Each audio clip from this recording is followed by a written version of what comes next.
Hi guys, my name is Michael Barilaro. I run a podcast called the Global Sport Fanatics Podcast. It's only just started a few weeks ago, so the numbers aren't massive, but it's something I've always wanted to do. I've jumped into the water, dipped my toe in, and now it has come to fruition.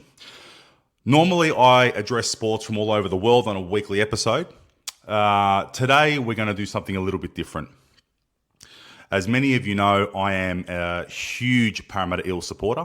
I'm now 40 years old. Haven't seen them ever win a premiership. I was 2 years old the last time they held the trophy. And I'm not a prude. I know that it is incredibly hard to win these titles, but I have some issues with the current administration. And it forced me a few months ago to commence a campaign called the Make Parramatta Again. And essentially the idea is to have an EGM where we will hopefully see the fall of 4 directors and allow 4 people to nominate for those open positions at the AGM or prior in January. I had to come up with a minimum of 200 signatures. I managed to get 400 signatures to trigger the EGM.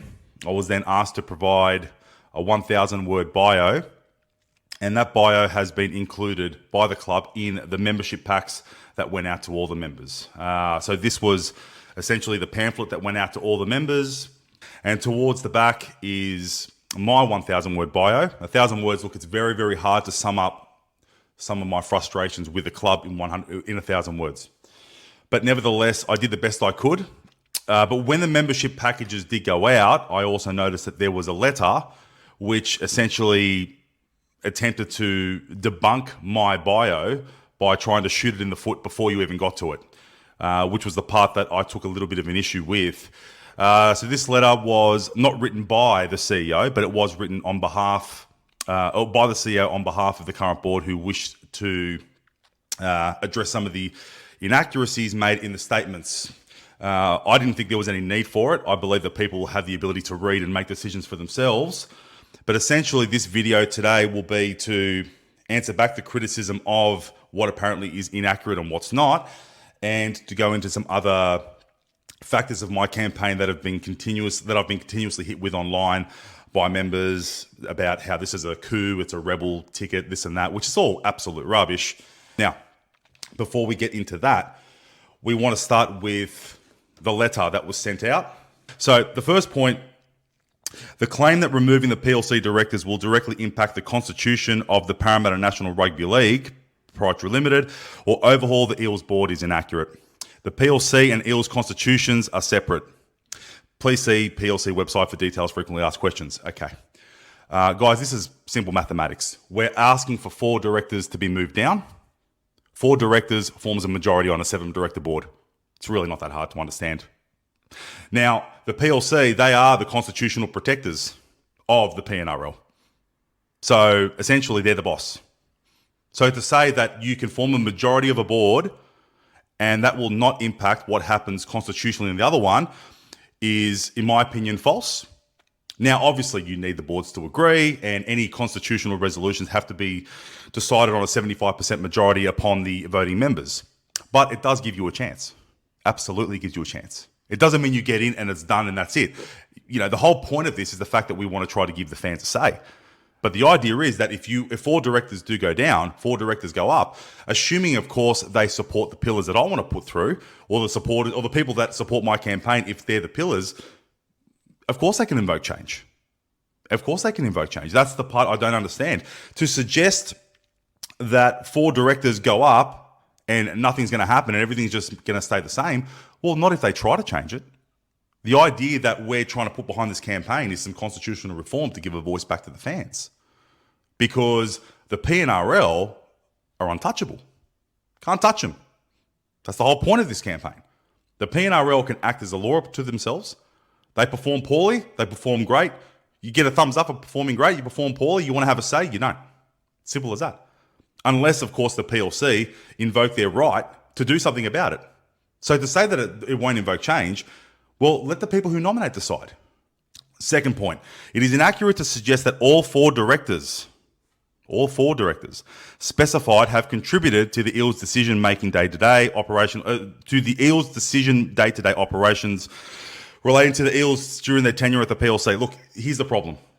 If you actually read the document, Background. In the proposed resolutions 1 through 4, 3 of the directors nominated have or currently sit on the Leagues Club board.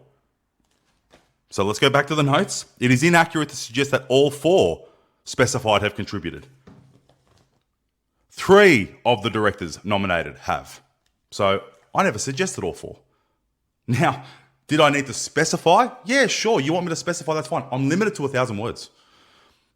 It takes 2 seconds to read through this and figure out that Sue Coleman and Richard Fodor are currently the 2 PLC members that sit on the PNRL.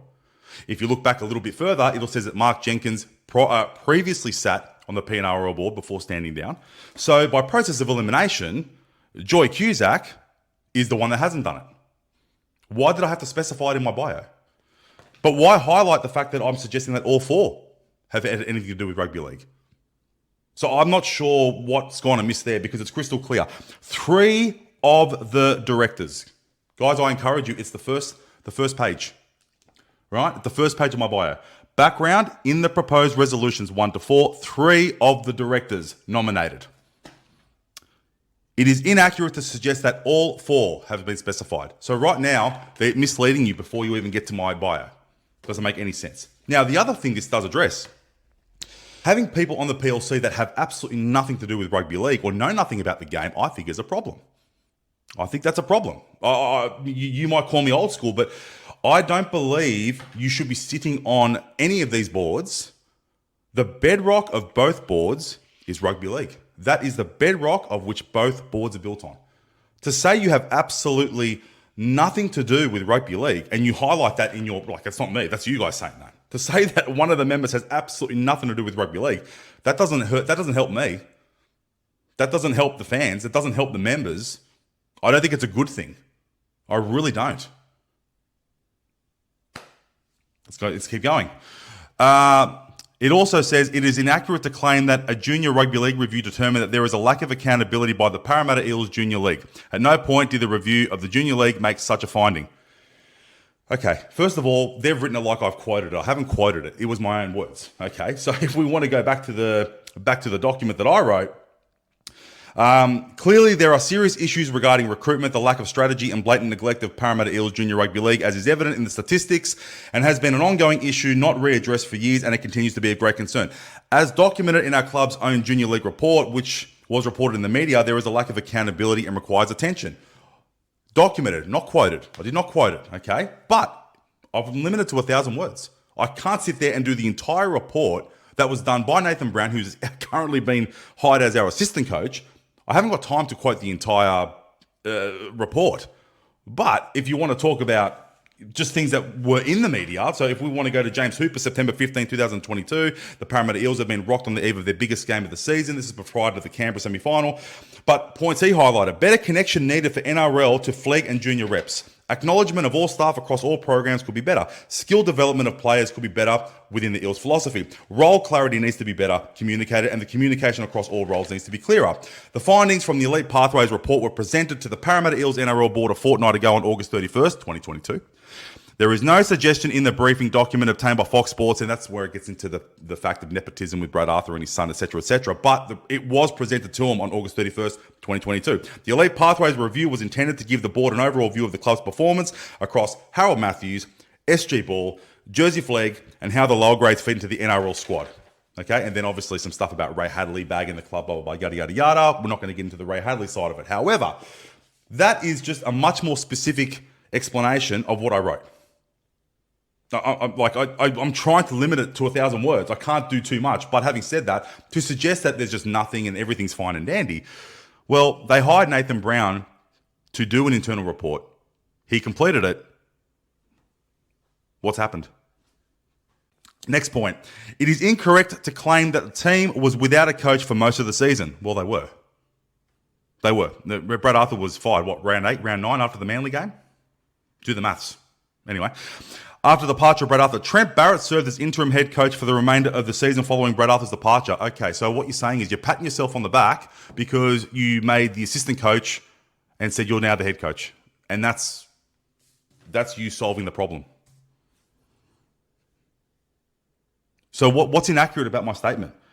Is Trent Barrett the head coach of Parramatta right now? Was Trent Barrett told need not apply next year? You can do it for the rest of the year, but need not apply. Like, with all due respect, a head coach's role goes a little bit further than, go do your training drills, let's put a game plan together.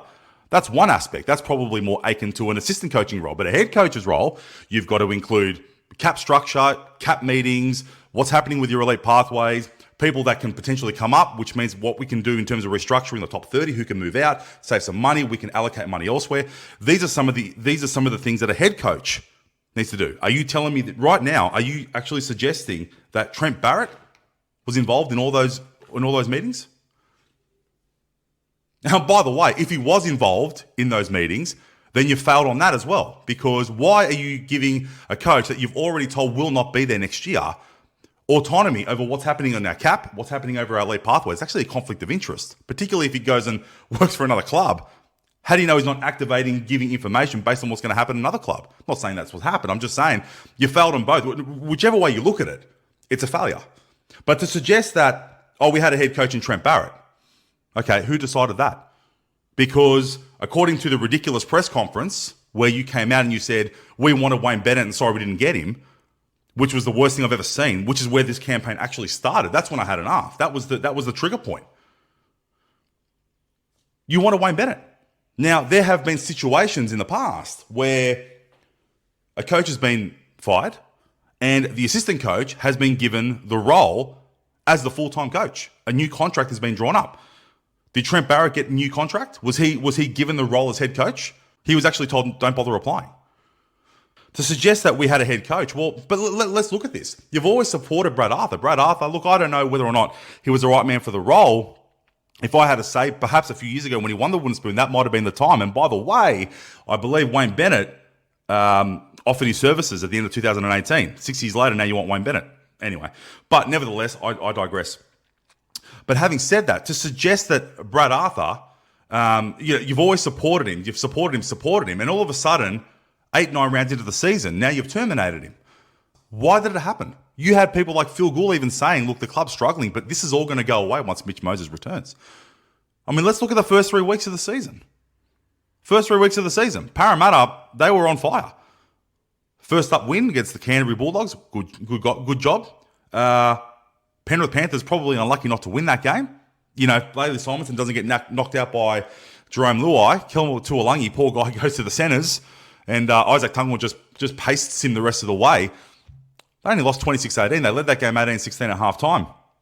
Then they come back from 14 points down and they beat Manly and Blaise Talangi's debut game. Not a bad start. Unfortunately, Mitchell Moses goes down. There's some pretty horrendous results that followed. However, they always supported Brad Arthur. But why 2 weeks prior to Mitchell Moses coming back, who potentially could have fixed everything, do you sack the coach? I mean, it doesn't make sense. You've supported him blind for 10, 11 years. All of a sudden, Mitch Moses, your best player, is 2 weeks from coming back, you sack him. If you read between the lines, something has happened that all of a sudden this board, this administration that has backed Brad Arthur to the hilt for such a long time, through a salary cap scandal, obviously that wasn't the administration, but they backed him through a salary cap scandal. They stuck with him when he got a wooden spoon. And all of a sudden, you lose your best player. He's on his way back in 2 weeks' time and you sack him.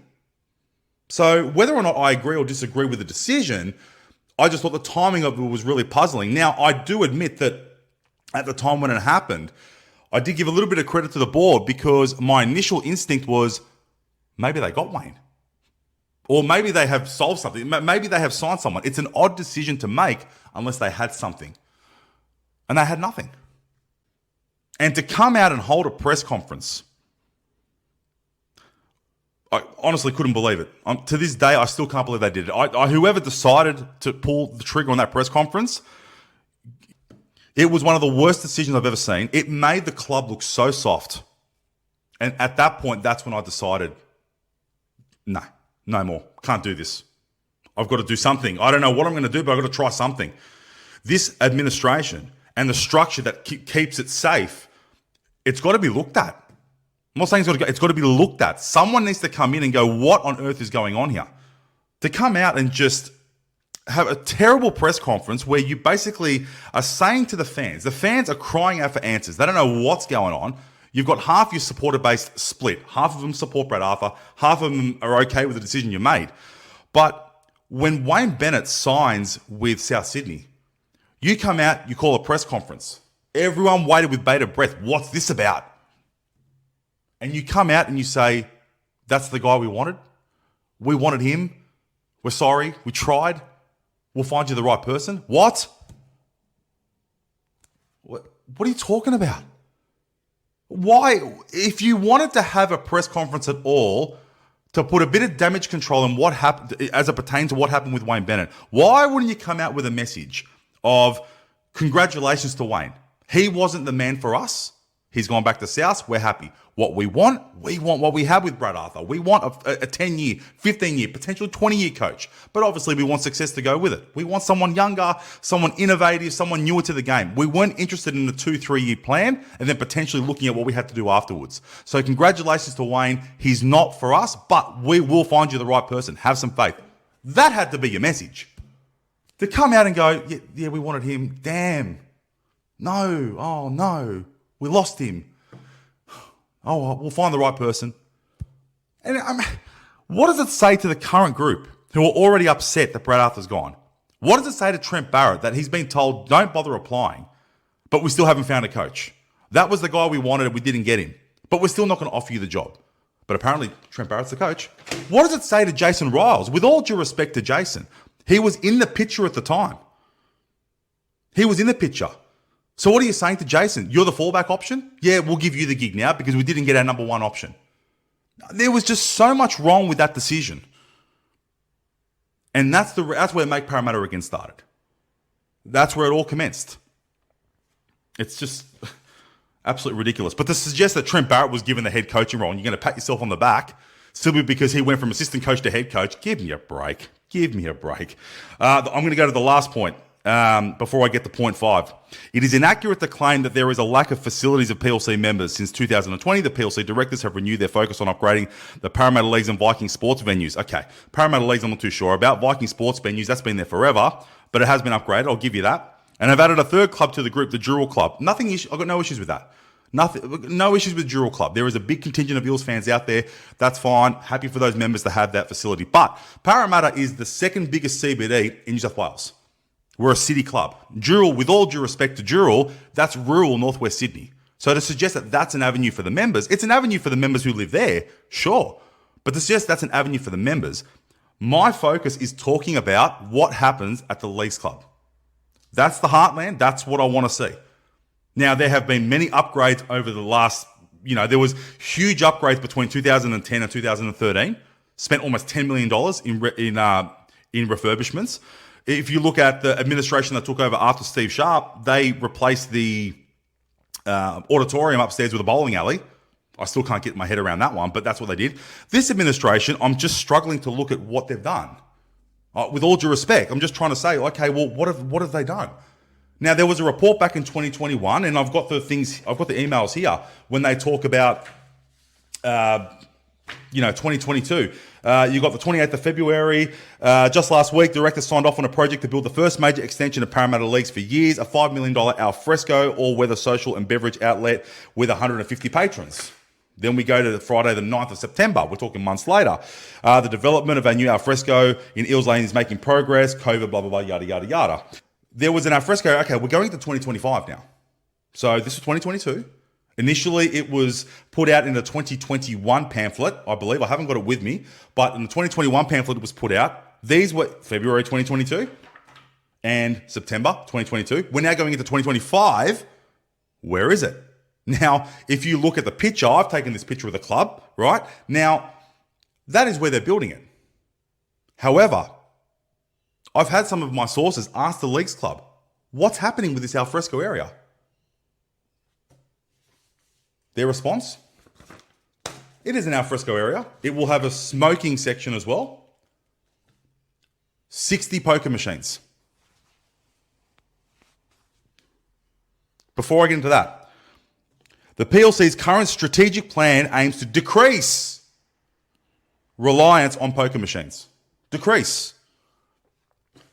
Now, I can't confirm whether these are 60 new poker machines. I couldn't imagine they would be. I think it would be a relocation. But prime real estate, and 60 poker machines are going into that area. Nowhere in any of these emails, none of these sent from the chairman, none of the documents suggest that poker machines will be included in this alfresco area. Nothing. Not one word. So why are workers telling my sources that it will have 60 poker machines? You tell me. EGM's coming up on the 19th of November. Guys, these are valid questions. Valid questions. They want to retain their spot on the board. These are valid questions. Now we're going to get on to the last point. My hesitation before starting this campaign was the fact that was I unsettling what looked to be, at least on paper, a profitably run leagues club by trying to put in some people that have football IQ. That was, look, I was rolling around. I didn't know. That press conference, that was the trigger for me to say, look, it doesn't matter right now. We need to get people with football IQ, people that understand the fans, people that understand the culture.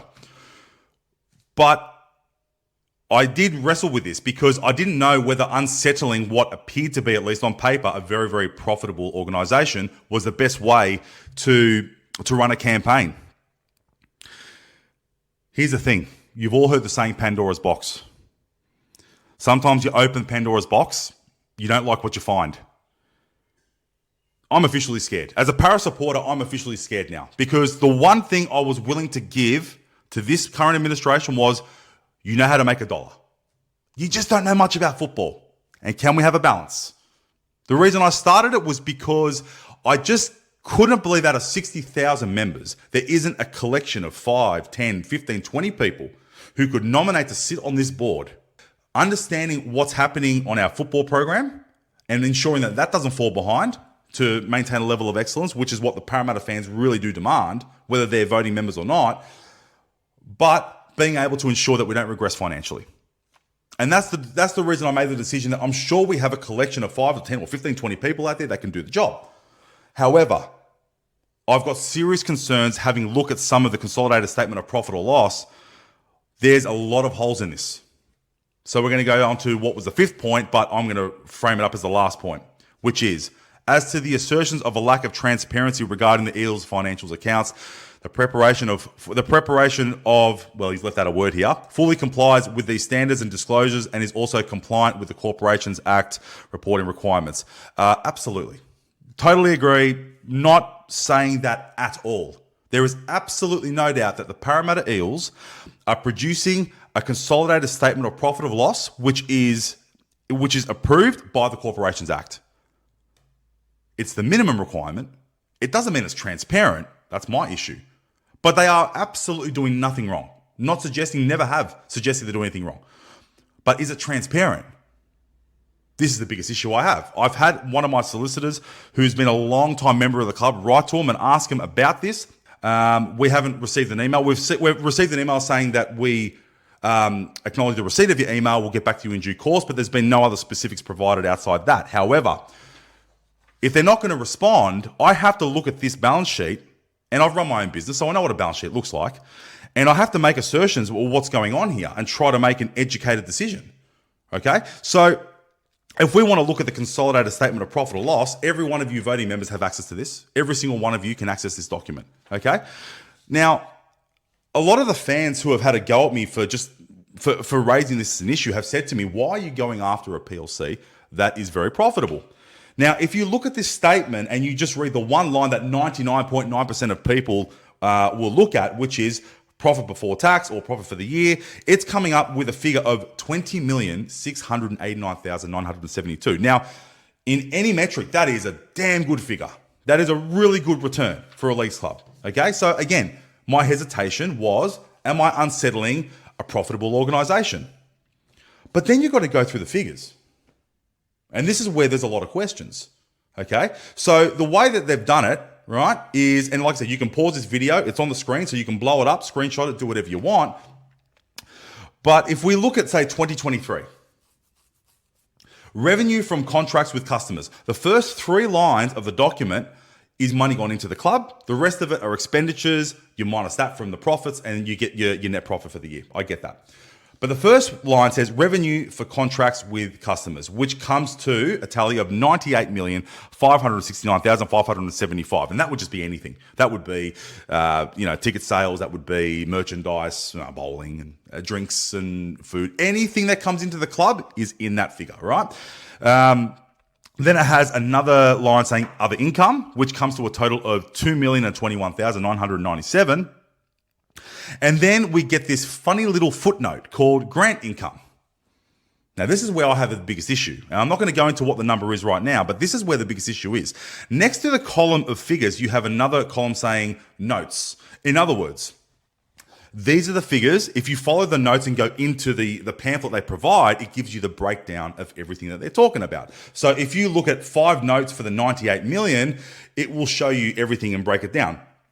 Other incomes, there's 6 notes, right? So you go to page 6 and it'll tell you everything that determines what the 2,021,997. Now, at the moment, it's got $982,000, so roughly $1 million property trade of income. So that comes from, I've been told, Tinga Palace, and it comes from other units. Now, you've got to put this into perspective. They've inherited that revenue. They did not build Tinga Palace. They did not put Tinga Palace in, and all the units were purchased years ago. So they've just simply inherited those revenue streams. They haven't actually generated them. They've just inherited them, right?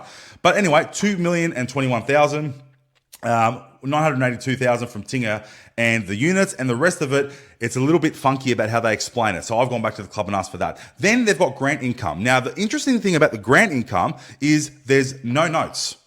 So you can't look up anything about the grants. What the grants are, what they're for, are they PLC related, are they P&RL related? I would have to assume it would be to do with the High Performance Centre of Excellence because the number is so gross, but it doesn't break down what it is.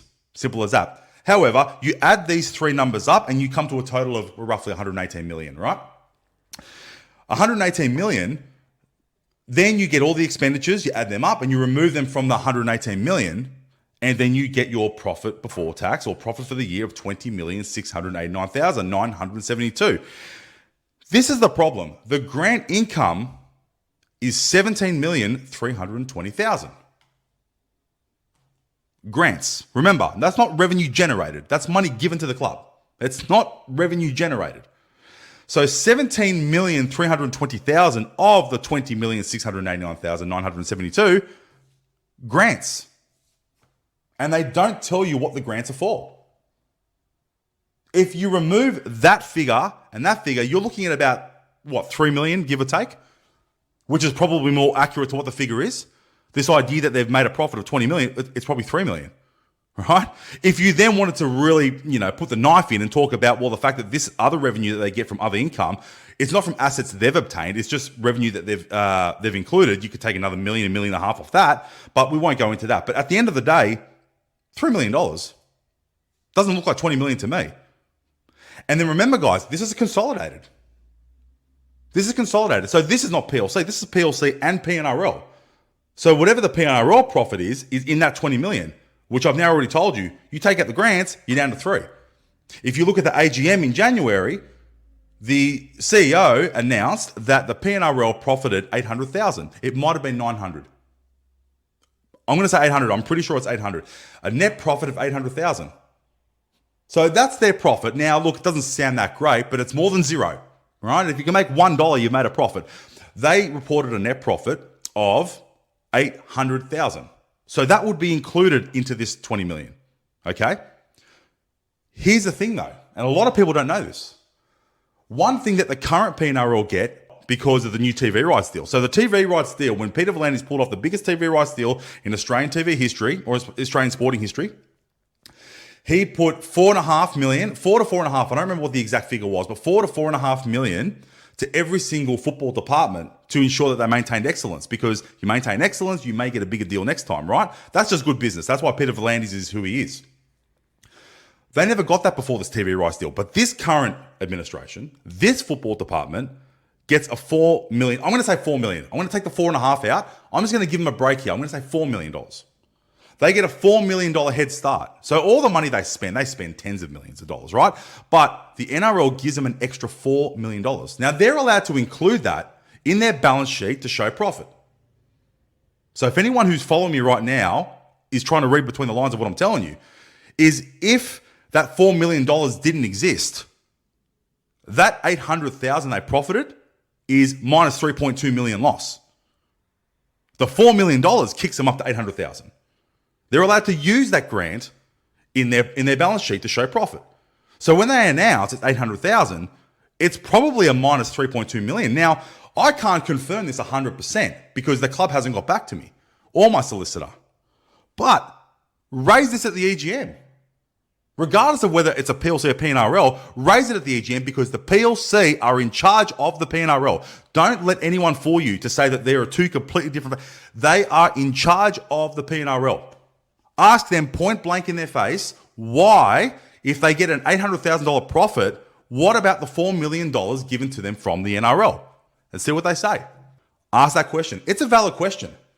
So you take 800,000 off the 3 million. Now you're looking at 2.2 million, right? You make $20 million and 17.3 million comes from grants. Just start with that and work your way around it. And then I want to know, what is the $800,000 profit if they already had a $4 million head start? It's pretty simple. And I think every voting member, if you get to the polls, if you get there on the night, you should ask those questions. On the election, before we get into that, the election is held the 19th of November. Please be careful, guys. If you have not posted your mail ballot or your electronic ballot before, I believe it's 5 p.m. on the 18th, the day before, on the Monday, it won't be counted, okay? If you change your vote, if you see this content and you're like, I shouldn't have voted against, I should vote for, or vice versa, up to you, you can still do so. You have to get to the club, though, on the 19th, sit down, you actually will see them talk about why they should remain in power, and you can cast your ballot then. If you want to change your mind, you absolutely can. You give the details, the returning officer will get your details up on the computer share, and they will change your vote, okay? If you haven't voted at all, if you haven't received your ballot, or you would just prefer to go in person and hear what's going on before you cast your vote, which I've always recommended, then go there. Again, after 7 p.m. on Tuesday, the 19th of November, is when you can either change your vote or you can vote on the floor, right? You will have to register with ComputerShare. ComputerShare will register your name. They will take your ballot. They will take your vote. And you've got between 7 p.m. and the end of the EGM to cast your vote. If that's not correct, I do apologize, but I would suggest calling the PLC or calling the Parramatta Eels Club and asking for any details if you wanted any clarity, okay? So that is my opinion on these, 7 points. All I want at the EGM, I want someone to answer the questions, ask the questions, and I hope these directors have the answers. And if they don't, guys, and you've already voted, you can change your vote. If you haven't voted at the time, you can vote then. It's all there for you. Obviously, my thing is to vote for all the resolutions. FOR, for all 5 resolutions. Now, elephant in the room. Obviously, it has been detailed in the media, unfairly for me, because it looks like I'm trying to run a campaign for someone who's actually hasn't done any of this. Roy Spagnolo, who used to be the chairman of all 3 boards, back when there was 3 boards, PDRL included.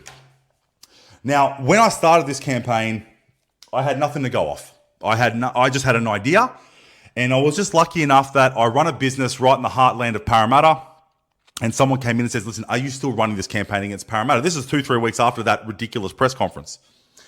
And I said, I am, and he said, I know someone who might want to help you. Now, at the time, a few hours later, I get a phone call. Sure enough, Roy's on the phone. I haven't been getting involved in the character assassination of him because I've had time to reflect and look at it, because I've also had the same opinion as 99% of the fans out there. So when this name came up, I was hesitant. I'm like, well, I want to run this campaign, but is this what I want to be involved with? Do I want to be involved with this name based on my ignorance and based on what I'd heard in the media over the years? But having met him and having gone through all this and gone through the figures of those years and gone through some of the ridiculous statements made in the media about him, it doesn't make sense. I've had the opportunity that a lot of fans haven't had to look at both sides of the fence. And I've come to my own conclusion that I did trust this man, right? He has championed it. He's had all his supporters. There was people that were saying, oh, look at the emails that he sent out. So see, it's him. It's him saying, contact me, to all his supporters. There's nothing wrong with that. There's nothing illegal in him saying to people that have always supported him, if you want to vote for change, this guy is running a campaign that I support and I champion, contact him. You know, my phone number, my email, the DocuSigns, everything is under my name. I've got receipts to prove it. I've got everything. It's all done with me. The only person you ever deal with, if you ever email that email address, is me. All he's done is champion these ideas. Right? I went back to him and I said, how do I do this? And he said, you've got to do this the right way. The only way to tackle this is constitutionally. I wasn't aware about the fact that the PNRL were completely constitutionally protected by the PLC. I was never aware. So I had to go through, educate myself on both constitutions before I started getting the votes. And anything that I've needed, I've confided in him, and he's got a wealth of experience and a wealth of knowledge. Okay? But the biggest thing is that anytime someone mentions his name in the media, when Roy tells me, listen, rubbish, rubbish, rubbish, rubbish, and I said, Roy, all I want to know, facts and figures. How did the club run under your tenure financially in terms of an organisation? Because that was my biggest gripe with not doing this campaign, was attacking a corporation that appeared profitable. So Roy has given me all these figures. This is just agenda driven. Look, here's the thing. How Eels plan to get back into black. This is one example. Michael Carianos wrote this back in 2021, I'm assuming. Anyway, this is about how the fact that we recently got the wooden spoon, blah, blah, yada, yada, yada. But there is a quote in here from Bernie Gurr. Bernie Gurr, who was our previous CEO. Look at the reputational damage over a period. By the way, this is talking about what's happening at the club in 2022. But he then goes, look at the reputational damage over a period of 2009 to 2015. Club was a basket case. Hang on. Wait a minute. 2009, 2015. First of all, two different administrations. Second of all, 2015, 2016 was a cheating scandal, right? Third of all, 2009. How short are our memories? Do you guys think that Roy Spagnolo walked into an organisation that was flying? Seriously? Are you serious right now? Penniless. 9 million worries for Parramatta. Eels risk falling into a $28 million black hole. Bribes and black bean. That's pretty funny, actually. Financial horror hits the Eels. Future unclear, but board says they can trade out of trouble. The first paragraph of this ridiculous, well, not ridiculous article, but this ridiculous concept. Parramatta Leagues Club is staring into a $28 million black hole that has led one bankruptcy expert to declare it on the verge of woeful insolvency. This was all done prior to Roy taking over. So when you say 2009, Bernie, what are you talking about? What are you referring to? Because I've got the figures here, and what is written in these articles, people say the media, okay, but what's written in these articles, the proof is in the pudding. Shall we go over it? Give me a few minutes, here we go. If we go back to 2008, so this is the consolidated statement of comprehension income, right? I'll post it on there for you guys. Right, 2008, 9, 10, 11, 12, 13, okay?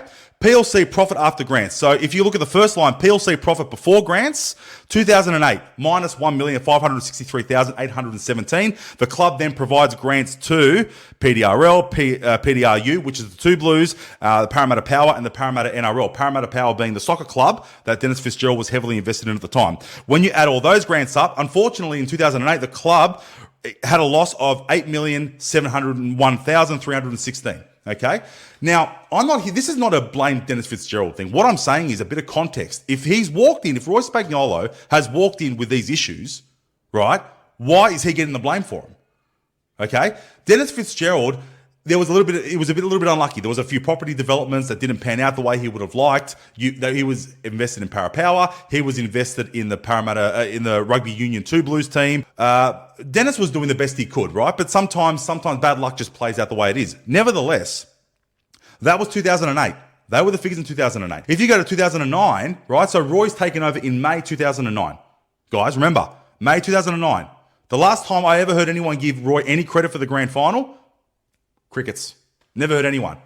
Wooden spoon, yeah, blame Roy. Grand final, I don't know. That must have been something else.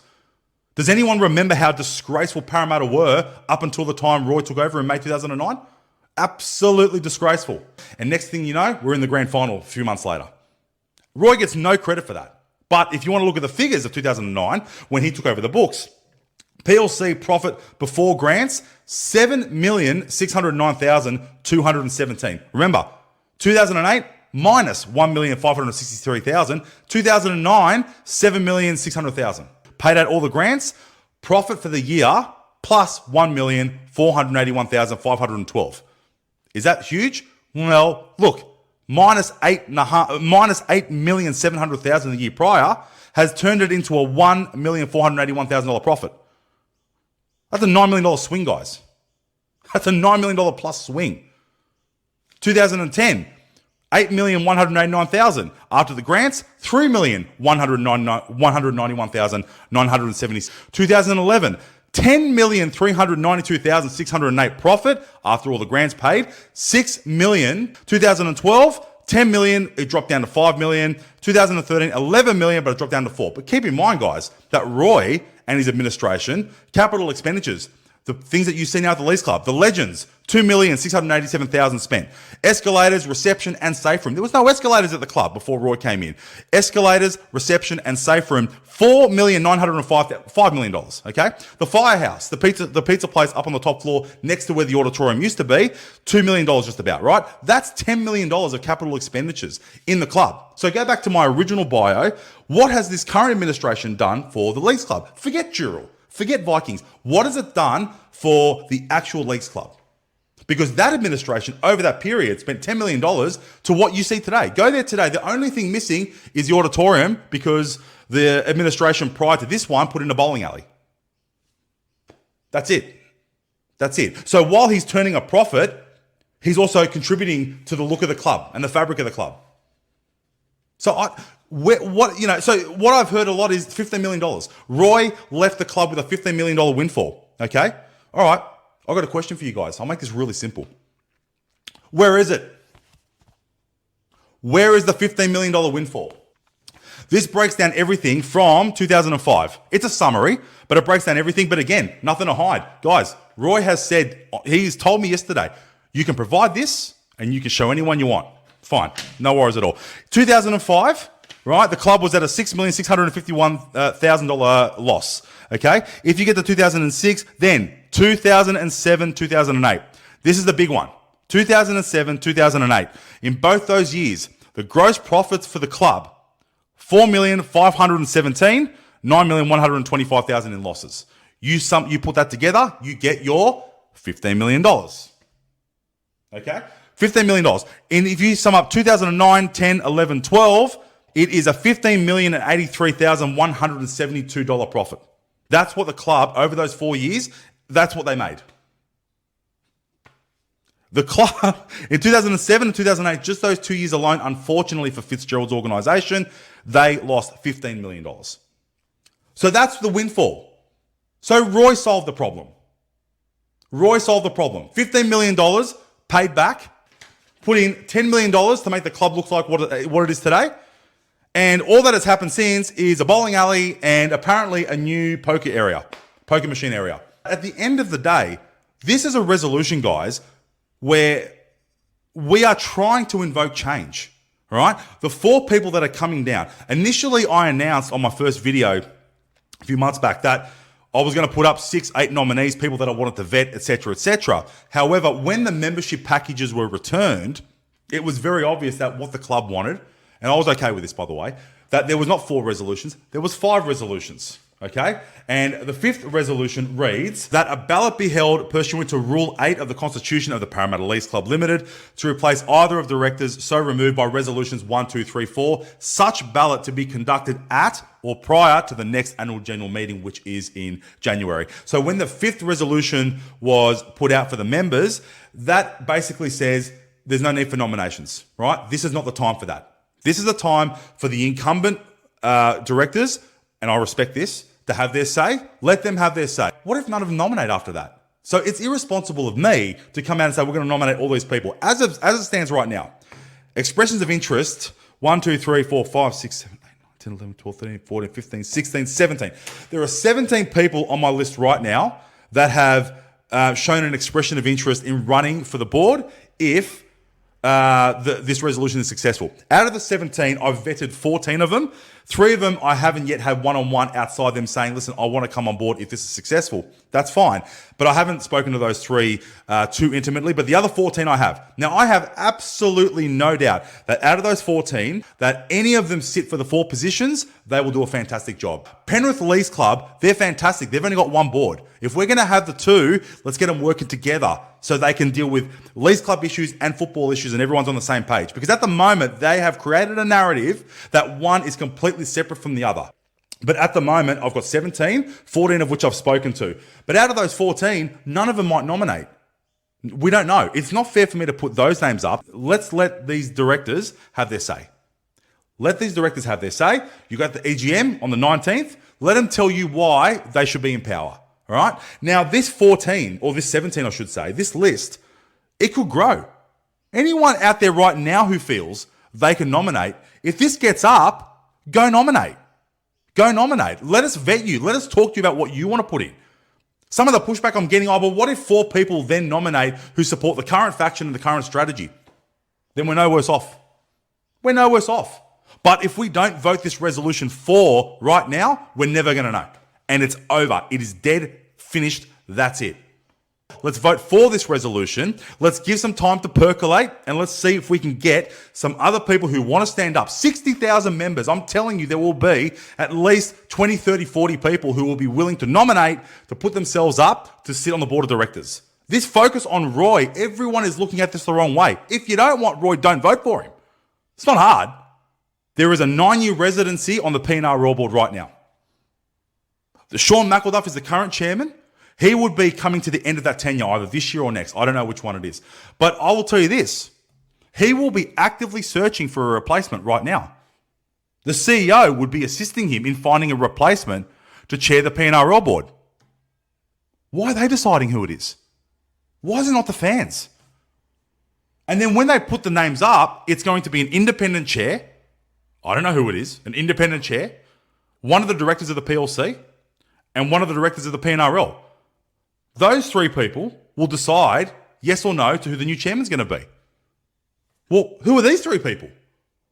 What's their qualifications? These people are making decisions on your football club. The football club, forget the PLC for a minute. Your football program, these three people will decide who the next person to stand up in the next 9-year residency is going to be. What? It's the same with any of the directors who sit on the P&R Royal Board. It's a 9-year residency with a triannual electorate every 3 years. They put themselves down, they re-elect, but it's the independent chair, a PLC and a PNRL director who decide whether they get another term. And then it's a maximum of 9 years. Now let me flip it the other way, shall we? 9-year residency, what does that mean? Let's say, for instance, right now, Sean McElduff has done a wonderful job.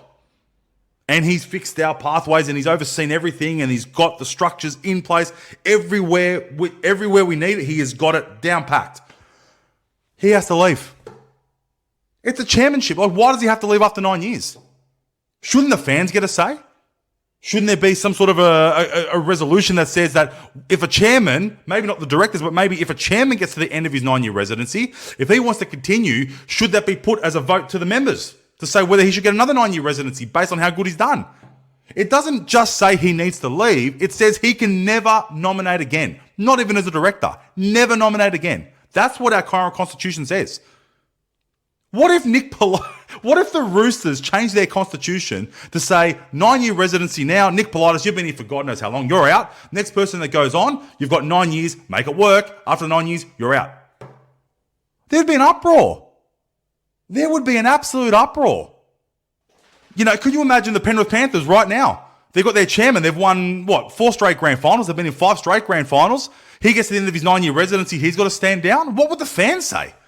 There'd be an uproar. Why are we getting rid of our chairman? Oh, well, the Constitution says he's got to walk. Well, can he nominate after 3? No. But what if he's really good? What if we start going pear-shaped? We want him back? Tough. What is this? The United States? The presidency? What is this? It's a football club. What do you mean 9-year residency you can never vote again? What is this? Now, on the other note, well, hang on a minute. Fans aren't PLC members, or they may not be PLC members. They may not have their 3-year residency. I totally agree. And that's why in my mission statement, one of the points that I've put out is creating change positively transparent by giving the club back to the members. An Eels membership holder should collectively inherit a PLC membership, which in turn provides an avenue for voting rights. They sell thousands of Eels memberships, season tickets. They spend thousands of dollars, some of these fans. Family tickets. They spend food, beverages. They got the clothes and everything. An extra $20, give them a PLC vote. Give them a PLC vote. But open up the Constitution to allow these fans to have a say on what happens on their football board. It's not hard. Some other points that I want to put out, if you want to talk about whether we've learned anything from our elite pathways, there's still a lot of issues at the moment, guys, with our elite pathways. None more so evident with Blaise Talangi leaving for less money. I query anyone to tell me when has the most elite junior in your program left for less money. I don't know whether that's ever happened. Certainly before he's become a fully fledged veteran first grader. I've never seen anything like that. It is a red flag to our administration that these players, a lot of them don't have faith in what we're doing. Charlie Geimer asked for a release. It wasn't made up. It happened. We lost Ethan Sanders. We put all this effort into Ethan Sanders. We've allowed him to go to Canberra. Oh, because Mitchell Moses is here for the next 5 years. Well, he's got player options. He can leave. So we could be left with none of them. Oh, well, Blaise Talangi wanted to play 5'8". That's why he left. Well, Dylan Brown's got player options. He can leave. We could have none of them. I don't understand what we're doing. Why are we continuously putting in player options? Who's signing off on this? At the end of the day, this is what I'm saying. The board has a responsibility to oversee these things. It's not working. This is the same administration where Mitchell Moses was yelling at his players after the Newcastle game. Those guys out there, they're not going to help us. It's on us. Well, that wasn't made up. That was not made up. That happened. Is everyone just against the Parramatta board and they're just making this stuff? No, it happened. This is the same board that came out with that ridiculous press conference regarding the Wayne Bennett situation. If it was such a great elite pathways program, if it was a club that players wanted to stay, Matt Arthur still could have stayed. He did not have to leave. They played him in first grade. They wanted him to stay. He decided to leave. Matt Arthur lives at Rouse Hill. He lives 3 minutes away from the precinct that they train. He decided to sign a contract with Newcastle, 2.5 hours up the road. You know, regardless of what the reason is, you can still go, look, I know you've sacked my father, but I really want to stay at the club. It's the best pathways for me to be a veteran first grader. And I guarantee you, Brad would have said, yes, I agree. I got sacked. They didn't like what I was doing, but it's a great club. We've stabilized everything. The pathways are great. If you can stay, you should. You're 2-3 minutes from home. Don't leave the club. He's gone to Newcastle. The next stop, you're going interstate. There's a pattern there, guys. There's a pattern there, guys. Then when you factor in the Nathan Brown report about the elite pathways and what's been happening in the last few years, it's a recurring theme. You can go back to when we lost 5 players from the Holden Cup team. The Holden Cup team, Parramatta and Manly, ended up contesting the 2017 Holden Cup. In that season, we lost 5 players. We let 5 players just walk to Manly. Now, you talk about who those 5 players are. Well, 3 of them, Manazi Finu unfortunately went to prison for an indiscretion, but he was a fantastic player. The other 2, Taniela Paseka, currently starts for Manly and for Tonga. Olakawatu, as damaging, if not the most damaging back rower in the game today, playing for Manly. These are players that came through our system. 2022, we made the grand final. Fantastic. It was a side where you felt like it had to do it. Reason? Because we decided to let Reid Marnie walk. We let Reid Marnie walk for very, very little money simply because he wanted a 4-year contract. And our administration signed off on whoever oversaw all this to say, yeah, that's fine. No worries at all. I've spoken to these 14 people that have expressed an interest. Everyone to a man is filthy at the decision, and everyone said there is not a cat in hell's chance if they were on the board, they ever would have made that decision. They would not have allowed it to happen. Even sitting on the PLC, they would have said, what's going on with Reid Marnie? We need to talk about this. It would not have happened. But it did. It did. Here we are 3 years later. We still haven't addressed who our number 9 is. We're mucking around with Brendan Hands and Joey Lussick. They're both okay, but they're not Reid Marnie. We tried to sign Josh Hodgson. What a shocking decision that was. He ain't Reid Marnie. Matt Arthur, I like what I see. He's not Reid Marnie. No one sat down and said, what is the best decision for this club for that position? And the one fundamental thing that they've missed, you don't muck around with your spine. You're 1, 6, 7, and 9. If you don't have to, you do not muck around with your spine, particularly when it looks like it is building towards something. And Reid Marnie was so good in 2019, 20, and 21. He did not deserve to be treated like that. And by the way, where did we end up in 2022? We're in the grand final. When our club was incredibly successful in the mid-90s to early millennia in terms of our pathways, where we were the envy of the entire league. That was the architect of that was Brian Smith. If you look at 2022 as an example, 5 players didn't play. 5 players were moving on from the grand final. Unfortunately, Reid Marnie was one of them. Who did we replace them with? Because instead of putting faith in our elite pathways, we just signed 5 more players. Now, Jermaine Hopgood is absolutely fantastic. I think he could be the future captain of our club. However, Moisia, Jack Murchie, Josh Hodgson, and Matt Dury. I think Matt Dury's all right, but he's injury prone. But nevertheless, those 4 players did nothing to improve our side. But we put the money in, salary cap, there it goes. We put no faith in our elite pathways. Players like Sam Hughes then left. Sam Hughes is now the starting prop for the Canterbury Bulldogs. They're now finals bound while we're playing for a wooden spoon. You had some players you could have brought up and you could have trusted them. They might not have been ready, but you got to trust them. Flip that over to 1999. In 1999, we lost to the Melbourne Storm in the preliminary final. Terrible memories. We had an absolute exodus. But in 2000, instead of just band-aiding over the solutions, just hiring another bunch of players to cover it, Brian Smith brought in all our elite pathways players. And by then, whether they were first year, second year, third year, you got the Nathan Kalis brothers, Nathan and Jason, Hindmarsh brothers, Nathan and Ian. You had Pat Richards, Eric Groth Jr., you had Jamie Lyon, David Vilecki, PJ Marsh, Andrew Ryan, you had Luke Burt, you had Michael Hodgson, Daniel Irvine. I've probably missed a few players in there. But the point is, you had players that came through the system for 2000. We had a rough start to the year, but we hit our guns. And next thing you know, 2001, probably the most legendary season of any team of all time, short of winning the title. But it was a great experience as a Parramatta supporter. And if you look at the club championships, we won 6 in a row between 97 and 2002 and 9 out of 10 in that time when Brian Smith was the coach. He coached for 11 years, won 9 out of 10 club championships. That is an architect of elite pathways. And the attitude with the players back then were they wanted nothing more than to see them play first grade for Brian Smith.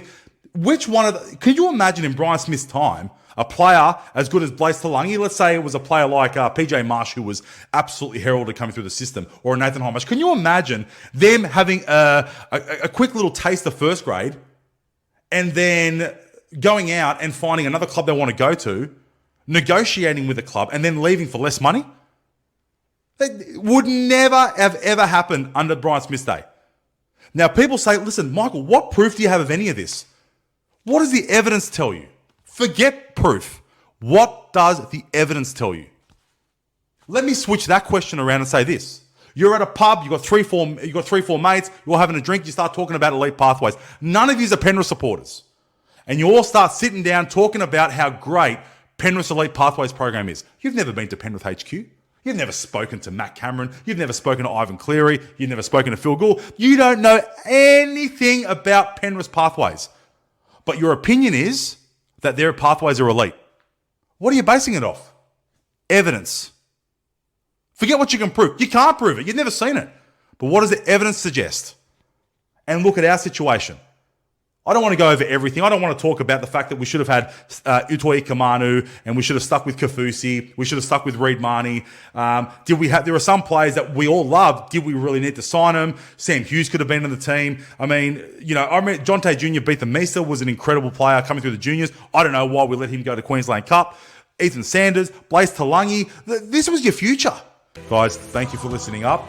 Go Parra.